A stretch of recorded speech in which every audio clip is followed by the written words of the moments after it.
Welcome to the Be Student Podcast, and thank you for joining me. Today, I have the privilege of talking to Laura Walda. Laura serves as the board chair of the Winter Park Chamber of Commerce and is a shareholder with Lowndes. She holds 3 degrees from Indiana University, a bachelor's, master's, and Juris Doctorate. Laura's been an active member of Indiana University's Marr School of Law's Alumni Board, a member of Phi Beta Kappa, and has been recognized as a Best Lawyer in America in 22 and 23, a Florida Rising Star by Florida Super Lawyers, and is a member of the Orlando Business Journal's 40 Under 40 class of 2021. Laura is very active in our community, having served as president for Commercial Real Estate Women Orlando and of the Albin Palacic Museum and Sculpture Gardens. She's also served on the board of Mead Botanical Garden, the Legal Aid Society, the City of Winter Park Planning and Zoning Board, and the Keep Winter Park Beautiful and Sustainable Board. Today, Laura's going to be talking to me about loyalty and how you can become a better loyalty practitioner to differentiate as a human being in a new AI-enabled world. So let's go ahead and get started talking to Laura Walda about loyalty.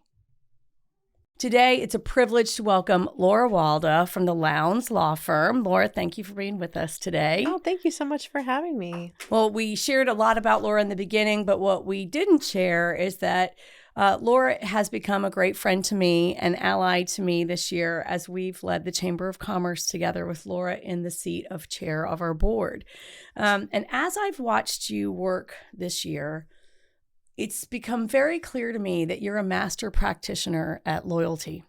And loyalty is one of my top 3 values. So I'm really looking forward to diving in today and hopefully giving our listeners a way to learn from you about how they could show up with more loyalty in their practices, especially as our world seems to value it less and less. So before we get started on that, I'd love to hear a little bit more about your journey, how you chose law, tell us about kind of how you came to this place in your life, because what I notice is that civic engagement is a deep part of that, and maybe that's the civic loyalty thread that's coming through, but give our listeners a little bit of how you got here from your perspective. Sure, absolutely. So I grew up in northern Indiana, and it was I had a great childhood, great parents who always were imparted on me that it was incredibly important to be active and involved in your community, and that it was also fun. It made life a lot more fun. So I went to college in Indiana. I worked for a year after undergraduate. I worked in state government. I worked for actually 2 governors. I worked for Joe Kernan and I worked for Mitch Daniels. Which I'm a big Mitch Daniels fan. Yeah, absolutely, for your Boilermakers. And I really enjoyed working for them. It was a great experience. And then I went to graduate school and law school at Indiana University. And I loved going to school in Indiana. It was awesome. I actually thought after undergrad, mostly at the end of undergrad, that I wanted to go and get my PhD, and I wanted to. Because 3 degrees was not enough. Well, I had a religious studies professor that I really enjoyed, and I thought, well, maybe I want to do this and be a teacher. And working in state government for a year was great, and I decided, no, I think I want to go to law school. So I went to IU, I got my master's, and I got my JD. And then started looking at what in the world am I going to do with this? Do I want to go into government work, which I really did enjoy, but I decided that I wanted to actually go into the practice of law, and I felt I would get a lot of great experience in that regard, and got very lucky getting a job offer at my law firm at Lowndes, it was really funny looking at where I might land. My mother was a real stalwart in making sure that where I went was someplace that was not only a great business, but also a great community partner. And so I got very lucky and ended up at Lowndes, and I'm still there. And your partner now, and balancing being a mom and a law partner and being married to a lawyer. That's correct. And then your multiple board seats. And I don't even know how you do it, because I watch what you do in a day and I think I get a lot done, but I think you get even more done in a day. And I wonder when you sleep. Well, obviously there's a degree of loyalty that has to be conferred upon an attorney-client relationship. Talk about maybe loyalty to clients, colleagues, or a cause, and how that shows up for you. I think that it's interesting to pick it apart from the lawyer perspective, which is mandated loyalty. Right. But also you have this kind of above and beyond presence that's loyal to community, friends, partners. And I want to start by looking at the law and then going into the community piece. Sure. So you're absolutely right. We have a duty to be great advocates for our clients, and obviously in uphold, we take, no matter what people tell you, that lawyers have a very high level of ethics that we have to abide by.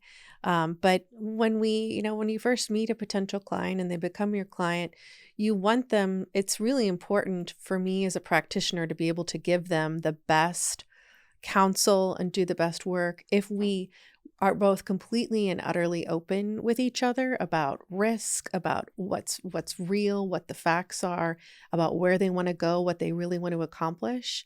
So that having that open line of honesty and trust is something that's really important for me as a practitioner. And that way I feel like I can give them the best advice. That way I feel like we can establish and have a really fruitful professional relationship in that regard. And, the loyalty, if you're doing it right, it becomes mutual, right? They want to work with you because they know and they trust that you truly have their best interest at heart.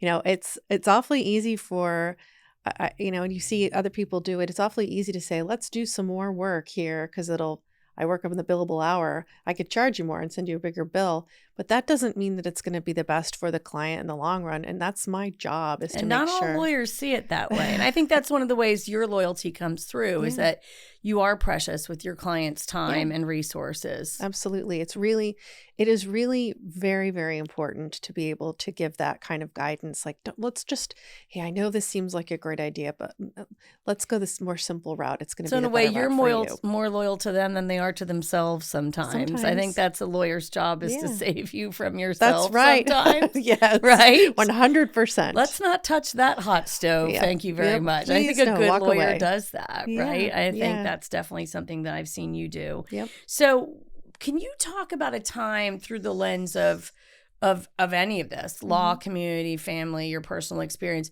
where being loyal has cost you something that maybe you didn't want to pay or you weren't expecting that you had to pay for that? Sure. I think, one of the things that you learn over time is that loyalty, kind of going back to what I said about, it's mutual, right? It's a give and take, and loyalty is earned.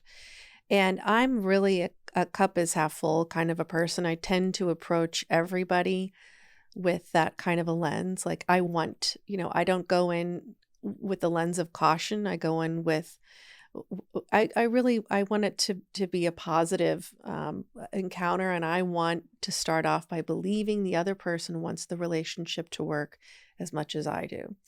And that's cost me in that, I remember this, and it's something that still I will still remember, and it's a good lesson in that I really thought that I had developed a relationship with actually another attorney on a deal, and when they had made an error, it was really easy to throw me under the bus instead of one of the lessons that you should always remember is if you make a mistake, just own it.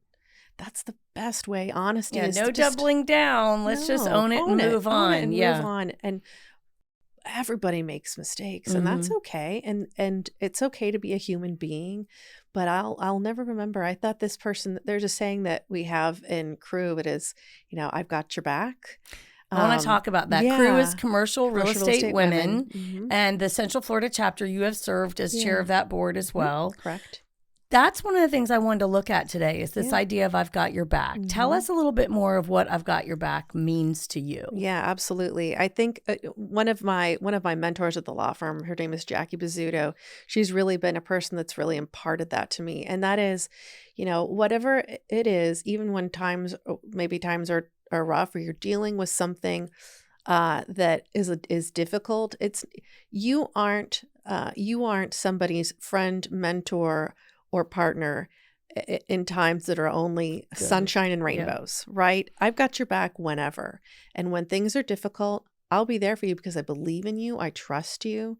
I know that as a person, what you're trying to do is good. And so that to me is I've got your back. It is not a fair weather kind of a relationship. I've got your back. I'm going to be a supportive person for you. And that's really important. And that's my lived experience of working with you. I was raised by an elected official and who told me that the currency of politics is loyalty, full stop, period. And that if you don't show up with that, you can't do the business of governing or being in the political arena. And she told me, quite frankly, my mom told me, loyalty is the only thing that counts. And so, there was family and loyalty on the same plane of authority and importance. And for me, it's one of my top 3 values.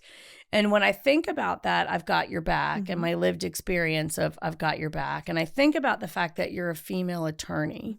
I want to go back to that kind of era of the 1980s when female lawyers were just getting a foothold in their firms. Yeah. And they were operating in a scarcity model where there might only be one seat in the partnership table available to a female. And so if you were lucky enough to get there, you had to make sure, A, that you had very sharp elbows, and B, that you drew up the drawbridge so nobody else could get across.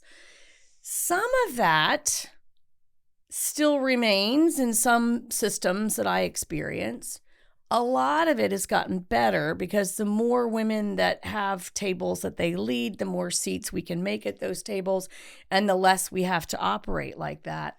Share your experience of what that's been like to see that change take place, maybe in the legal profession or in business in general. Absolutely. I think all your observations are ones that I've had as well. It really was you as a woman, and my understanding is that as a woman, you have to prove yourself basically twice as much as any other man would have to do. And do you still feel like that's true? No, and that may be my own lived experience. I mean, I have certainly gone into a situation where I've gone in for a hearing and a judge has said, well, where's the attorney? What? Yeah, it's not like I was, dressed in jeans or anything like that. I had on a suit and it was, Your Honor, Why am I feeling like this judge sounds like Foghorn Leghorn in my mind? Yeah, know, okay. Right? So but it's not that it hasn't happened, but I've really been in an environment, and I think you and I have talked about this. It's where other women want to serve as mentors and make it just should be the new norm, right? It should be the standard that regardless of our gender, you deserve a seat at the table. You deserve a seat at the table.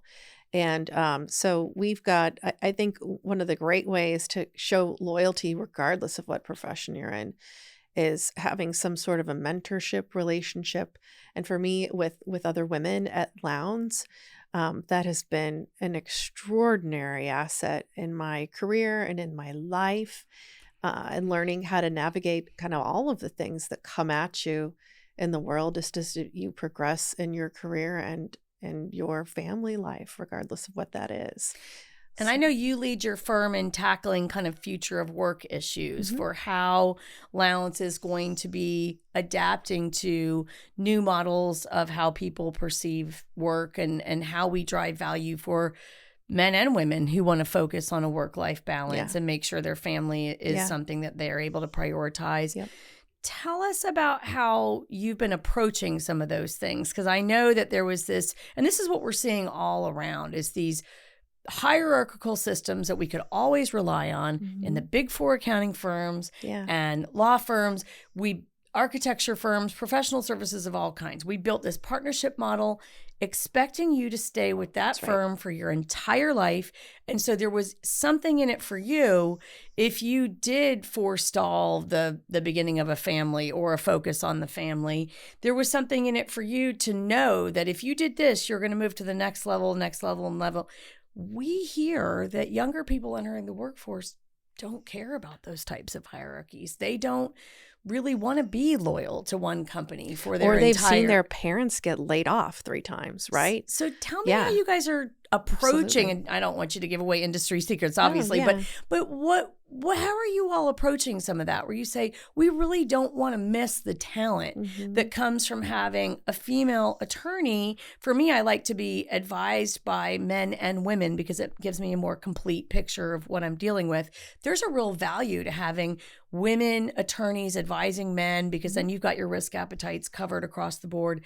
We don't want to miss out on women attorneys because they want to be focused on raising kids. Yeah. How do we build a better mousetrap so that we can capture the fact that people don't see loyalty to an entity for their entire career the way they used to? Absolutely. I mean, I really think that's every day you see stories of new layoffs. I certainly, in my family, and I'm sure in pretty much everybody's family in this at this stage, have seen folks get laid off just willy-nilly, regardless of how you're doing or how your performance review is. And that's incredibly scary, and the feeling of the unknown. So the best way I think that we have started, and one of my partners and I have led this initiative to just kind of take a look at everything that we've got at the firm, and how can we make this better, and just bring it up to speed with where we are now, and is listening, right? Is listening, and not just hearing you, but understanding and taking that, and taking what the feedback is from younger people, from everyone at the firm, from staff, and seeing, what do you need? Let's say that there weren't any rules here. What would make this a better place for you to live, to work, and to thrive? And how could we make your life better so that you want to stay? You want to stay, and you want to grow our company and really become the best attorney that you could be, and thrive in your own personal life as a result of the practices that we have at our firm in order to make your life better. So that's been, I think, listening, and also being, one of the things that's really important to me is, you talk about, again, talking about loyalty and trust, is when somebody comes to talk to you about an issue, really listening, but being respectful of the fact that they've come to you and they trust you with that information, right? And that doesn't mean you need to, I don't need to share somebody's personal experience with the rest of the firm or with the group that I'm working with, but how can I take what they're going through, or their thoughts or their ideas, and take those into a more general way to make their life at Lowndes better, and as a result, everybody's life a little bit better.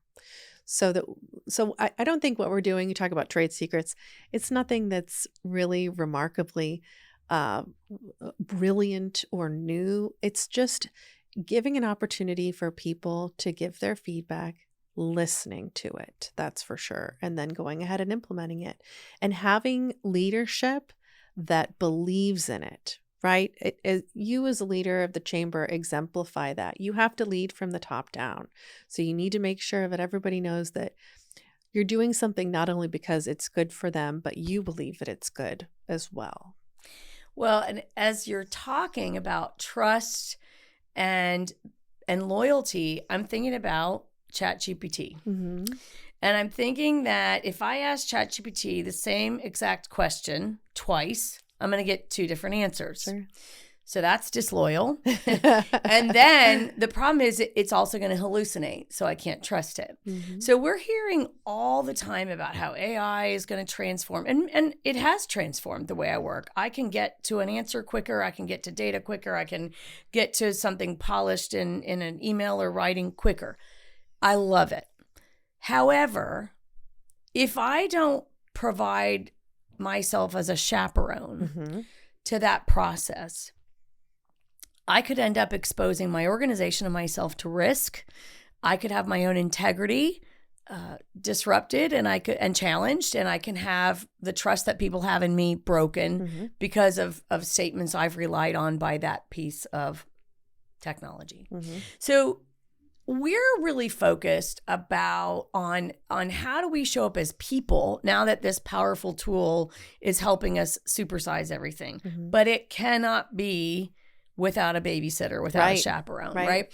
And as we think about how many people in Central Florida do work around land use and commercial real estate, and how do you differentiate between one lawyer and another, I really think it's the soft skills that actually help people stand out. And that's actually, I think, the competitive advantage that people need to develop as we move into this fully automated world, right? And so what you're talking about, as you say, it's not really brilliant. It actually is really brilliant because fewer and fewer people are doing this. They're just sort of slapping together a spreadsheet and saying, there's all your numbers, done, right? And unfortunately, the people that are doing that are doing something that can be replaced by AI. Yeah. What cannot be replaced by AI is credibility, trust, judgment, loyalty. Mm-hmm. And so I would say that it is kind of brilliant that you're thinking about building a model where you can grow loyalty instead of assuming that it's there from the get-go. Mm-hmm. So as we think about helping young listeners, because we have 73% of the listeners to this podcast are under 45, right? Which is way younger than me. What would you tell them are some hacks? Give us some tips and things about when I want to make sure I'm being loyal to someone, not just in the big things, which is very important to send a text or call or check in when someone's going through a hard time. Because I think that is one of the key takeaways from today. Make sure you're present, not just for the good times. Make sure people know that. And I remember, I went through a death, I went through a divorce. And there are people that didn't know how to talk to me about those things, so they disappeared, right? And it felt like maybe the friendship wasn't as strong as I thought it was. That probably wasn't it, but that was my experience. So if you show up in those hard times, you're proving that you're the grout and the tile, right, of that relationship and holding it all together. What are some things that you do every day that you could put under the heading of this is me being loyal, that our listeners might get as little hacks? Sure. So I think even something just as small as reliability, right? When you are asked to do something and you say you're going to do it, do it. When you say you're going to show up at 9:45, show up at 9:45. When you say you're going to call somebody back, call them back. Little things like that. It's really kind of funny how something that small, it proves to be something that's very important. So that kind of reliability for me is something that I take to heart. If somebody calls me and says, and I tell them that I'm going to call them back or I'm going to do a project, I do it. But you have 2 kids and a husband and you've just renovated your house and you're a partner in a major law firm. Yeah. Well, don't sounds easy when you're saying it, but let's frame it against all the things you have on your plate. But that's okay. That just means that I'm not going to, that just means that my answer might be, I'll call you back in 2 days, right? So, and you can frame it in that way. And if I have a client that I know needs something right away, I can prioritize it. Everybody has 24 hours in the day and we can figure out how to do with them and still get our sleep in. But you just have to prioritize what you need to do when you need to do it. And that to me has worked out, but that you still have to be reliable in that sense. That doesn't mean that everything has to be done in the next 15 minutes. It could be that you've figured out the way to structure your day so that you do show up, that you do perform in the way that you can be trusted to do so, that you are a loyal person to your job, to your friends, to your family, to your friends, to your kids. And that I don't get to stay home with my kids because I work, but I show up and pick them up, right? I show up and pick them up. They know. There's a silly song on this Daniel Tiger show that's based on Mr. Rogers that says, "Grown-ups come back." So they know I'm coming back. Mommy's coming back to pick me up at the end of the day. So we all just kind of figure out what it is in your schedule and make sure that you are a reliable party in that. And people will get to know you as someone who's loyal to what you do in any way. So the counterpoint to that is we're in the most radically individualistic period of human history. And people are being told by Instagram therapists, you need to do what's best for you. Mm-hmm. You need to make sure that your work-life balance is taken care of.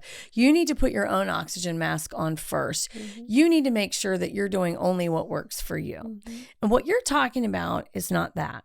You're putting other people first. You're voting I have 3 ironclad business rules, and one of them is vote the relationship, not the task. So someone might ask me to do something and I can't see the immediate ROI.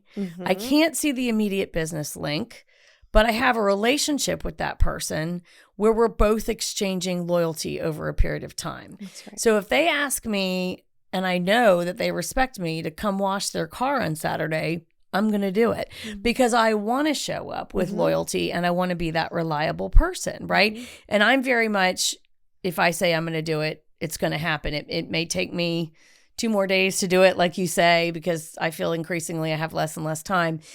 But I will prioritize my relationships and what has to go. And those are business relationships too. What are those key relationships? And that's how I map out my priorities. Do you have a hack like that? Or do you feel like you always lead with the relationship first and then whatever the task is comes behind that? Or are you not as programmed about that? I think one thing that I've had to, in listening to what you've said, I do think I am more relationship based 100%. And the reason you have to get comfortable with that, and one thing you have to get comfortable as a young professional, is the understanding that things aren't always going to be instantaneous. Isn't it wonderful that I ordered something and I got it the same day via Amazon? That's great. But this ROI concept, and again, really when I was a young practitioner, I felt like, why aren't results coming to me right away from doing something? And if I'm doing something and they're not coming right away, that must mean that it's not working. Well, that's just not the way that it works. And in my profession, or I think in most people's professions, you have to gain others' trust. You have to develop a reputation, which once you get it, it's you takes a long time to get. That's easy right. to lose. And it's very easy to lose, precisely. So I think that, to me, you have to be willing to be in the long game. And I know that's not something that people necessarily want to hear. That doesn't mean you have to stay in a place that's poisonous or problematic, or if it isn't good for you professionally, personally, or otherwise. But just the understanding that results aren't necessarily instantaneous.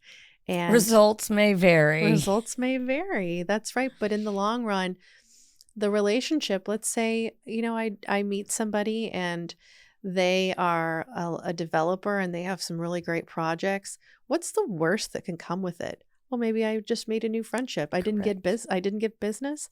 That's okay. Maybe I But you probably will one day because of how you approach that. Sure. Absolutely. And so the understanding that things aren't instantaneous, but developing relationships, reputation, and trust can only be of benefit to you. So it is, the whole, self-care or making sure those things are important, but the development of the other skills and the trust and relationships, those also are of great benefit to you, and you'll see them over time, and they are so fulfilling. To me, at least. Yeah, and to me as well. So as we head out to the kind of the final chapter of this conversation, which has been amazing, I want to talk about loyalty to community. Mm-hmm. You are not from Central Florida. You came here from Indiana, and you're one of the most trusted, visible community leaders in the region. The Orlando Business Journal has named you a 40 under 40 and a woman who means business, and you're a very visible business leader in Central Florida. Tell us about your decisions to serve your community in the arts and in the segments of commercial real estate women. I've watched what you've done for the chamber this year. I have a front row seat to how much time my board chair puts into this. And I get to this point in the year because we start together officially in January. And this is the time of the year where I kind of hang my head a little bit lower so I don't have to look you in the eye because of how much time we've had to put on your calendar, especially the last 2 weeks. And so, I realize you're a busy professional and a mom, and you've got a client stack and you've got other civic organizations. And yet we've spent 20 plus hours a week together in many weeks over this past year. And I just marvel at the generosity of that and the full focus, commitment, and loyalty to the organization. And I've watched you be loyal to the organization in really meaningful, powerful ways. So as you approach this idea of loyalty to your community, which does not have an immediate ROI attached to it, Right. on another episode that we hosted, one of the pieces of advice for young people is say yes to everything. Did you have a say yes to everything about the community? Are you more strategic or prescriptive, or is it relationship focused? How do you make your decisions about investing in the community? Yeah. The advice, say yes to everything when you are just starting out, is a good one. I think you just have more time. You're trying to also Be taken seriously. be taken seriously. And you also are trying to figure out, like, what brings me joy? Where can I make the most, where can I give benefit to others? And so trying everything, you may find that, oh boy, for example, I went on the board of the Albin Palaschik Museum and Sculpture Gardens, and it's not as if I was any kind of an artist or a sculptor at all. And I found great joy in that. And Yeah, but embracing... as the CEO of a nonprofit, you want those lawyers on your board. We love it. And we can be helpful every once in a while. But yeah, so trying new things to see if you enjoy them. And then later in your career, you learn to be more strategic about them, right? It's that to me, right now, I try not to do anything I don't love. And it's not work that way. It's fun. It is emboldening. It is something that you let your creative juices fly in ways that you maybe don't get to in your regular day-to-day job. It's a real absolute joy for me to get to do those things. So in that, it doesn't feel like work. I love going to community meetings and doing things that help where I live thrive and just be a little bit better. If you can do that, it brings you so much joy, and do it with people that you like. We've gotten to do that this year with a lot of people that are just super interesting people. Yeah. All right. So for our loyalty cynics out there who might think, come on, we don't need to be focused on this. Describe some time when you think loyalty might be overrated. The loyalty might be overrated. Oh my goodness. I don't know that I have one of those off the top of my head. I think when you have true loyalty, it is a two-way street. So in that way, I don't know that I think it's overrated. Okay. I think that true loyalty means that there should be a matter of respect on either side for you. And if there's not, then that loyalty isn't earned and you can move on. That's the wonderful gift. I was going to say, what lesson do you wish you had learned earlier in your career about loyalty? It might be who you don't need to be loyal to. That's right. Loyalty shouldn't be blind. That's for sure. Make sure you go in to every new relationship with your eyes and ears wide open. You should go into that with, again, and I'm a glass half full kind of a person, with the expectation that things will go right, but with the understanding that they may not. And what to do in that circumstance, and being willing and able to walk away from it, and not let go of your energy in a relationship that isn't of benefit to you, or if it's detrimental to you, because there are plenty of people and plenty of business deals and plenty of potential new folks you can meet that are going to be great partners in whatever it is you choose to do. Well, I remember taking a teenage girl through the social context of a high school and saying to her, people come into your life for a reason, a season, or a lifetime. And I kind of do a loyalty check-in on my relationships from time to time. And as I have less and less available time to do whatever I want with it, I have to be more careful about who I feel is going to pass the bridge strength test of loyalty with me. And I'm not that mechanical about it, but I'm like, it's almost like when you're dating someone, you've got to invest in the relationship at equal levels. You don't want to be over or under investing in that relationship. So I use loyalty as a means test to check in on, do I need to invest more in this relationship?